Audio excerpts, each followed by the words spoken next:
In this video, I'm going to show you how you can troubleshoot Tigo app. So if you are experiencing any challenge with this Tigo live chat app, maybe the app can't open, or it is too slow, or it keeps on crashing, then let me show you how you can fix this. If you find this video helpful, I'll kindly request that to support me by liking the video and also by subscribing to this channel. Alright, so to do this, first you need to go ahead and access the app info page, and you can simply do this by going to settings, and from settings look for apps. Now under apps, look for this option called manage apps or all apps, and this will list all the apps you have on your smartphone.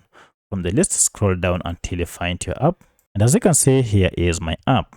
You can also just search for your app on this search bar. So once you find it, go ahead and tap on it, and it will be on the app info page. However, if you can't access this app info page, then let me show you a shortcut method to get here. For that, just go back and look for your app, and once you have found it, just long press on it, and then you'll see app info.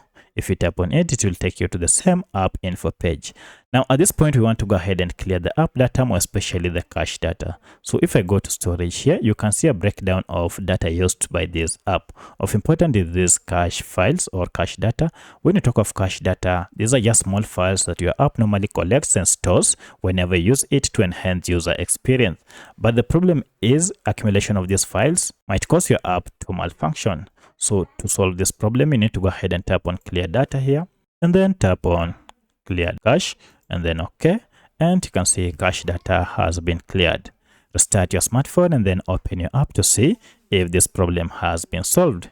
In most cases, this should be able to solve your problem. However, should you still experience any challenge, then come back to this app info, and this time around, go ahead and tap on clear all data, and then OK. Log in now to see if everything is OK.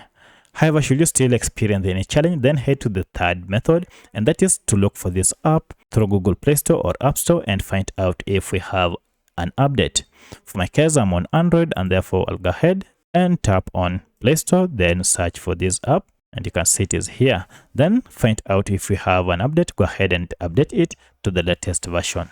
By updating your app, you'll be able to fix any bugs that might be associated with the older version of this app. Once you're done, now you can open it to start using it. However, should you still have any challenge, then you might want to uninstall it and install this app afresh to fix any issue. So by using any of these 4 methods, you should be able to troubleshoot your app. If you have any other question, kindly let me know in the comment section. Otherwise, thanks for watching, and let's meet in the next video.